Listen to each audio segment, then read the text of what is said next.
Love. How important is love? Well, when two people form an intimate relationship, they regulate each other's physical and emotional well-being.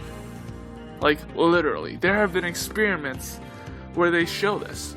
So in the book, Attached, there was one experiment where a woman was gonna get shocked. And, oh yeah, of course, when somebody's about to get shocked, their stress goes up. And that's what happened, her stress went up. Then in the experiment, when the woman was gonna get shocked, she held a stranger's hand. When she held the stranger's hand, her stress decreased a little bit. Next, she finally held her husband's hand, and her stress was almost completely gone. In the next experiment, couples were asked to talk about their personal goals, and when they had a partner that supported their goals, they rated themselves with higher self-esteem, elevated moods, and greater chance of achieving the goal afterwards, when compared to partners that weren't supportive. In the next experiment, they were studying high blood pressure. Yeah, high blood pressure, and in a satisfying marriage, just by being physically close to your partner, blood pressure actually decreased. Now compared to if you didn't have a satisfying partner, your blood pressure would actually increase.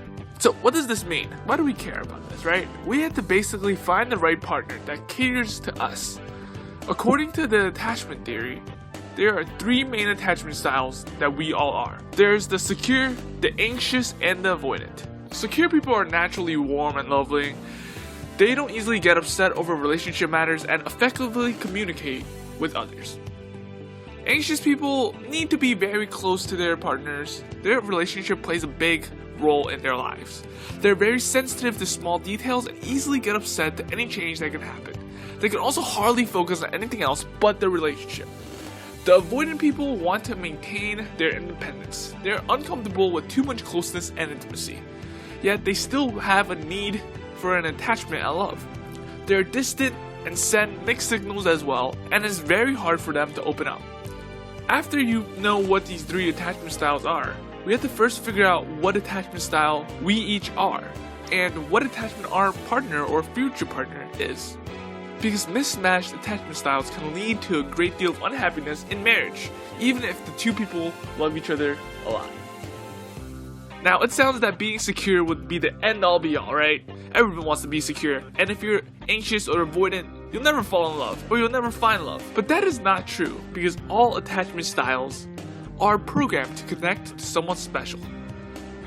The book goes into more detail of what people to avoid if you're a certain attachment style. For example, a bad pairing would be anxious people and avoidant people. Basically, we all want to have a secure partner. Because, again, secure partners, they effectively communicate and they help balance the anxious and the avoidant people. Ideally, that's not possible. There are only so many secure people in the world. So instead of actually finding a secure partner, we have to build a secure relationship. And thus, we need to use effective communication. So how does effective communication work or happen? Alright, so naturally, I'm a very anxious guy when it comes to love and relationship things. Recently, I met a really pretty girl, and we were friends, maybe. Well, I thought we were friends, but I felt like she was giving me some mixed signals that she liked me. So as an anxious person, I kept on thinking about her every day, and it was very hard for me to sleep. Finally, I decided that I should just tell her and ask her if we could get to know each other better. So this is what I did. Alright, remember, before you judge me, I'm a very awkward and anxious guy. I asked her to talk to me for a couple minutes, and I was completely honest. And I told her that I just felt like I was getting mixed signals from her and it was bothering me. I didn't beat around the bush, and I specifically told her that I wanted to get to know her better. And I think this example shows effective communication pretty well. In fact, there are actually 5 principles of effective communication. Here they are. Number 1. Wear your heart on your sleeve, which means to be completely honest about your feelings and be emotionally brave. Number 2. Focus on your needs. Number 3, be specific on what is bothering you and don't talk in general terms. Number 4, don't blame and never make your partner feel selfish or incompetent. Number 5, be assertive and unapologetic because your relationship needs are valid.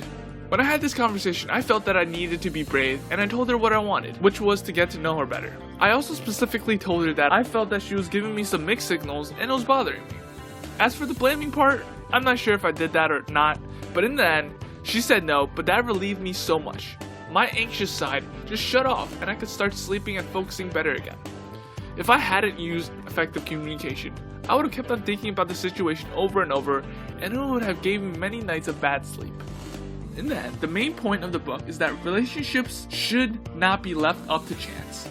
Relationships are very rewarding, powerful, and should not be guided by misconceptions and myths. Instead, it should be taken into your partners and your hands to make sure that both of you get your unique needs satisfied. Thank you.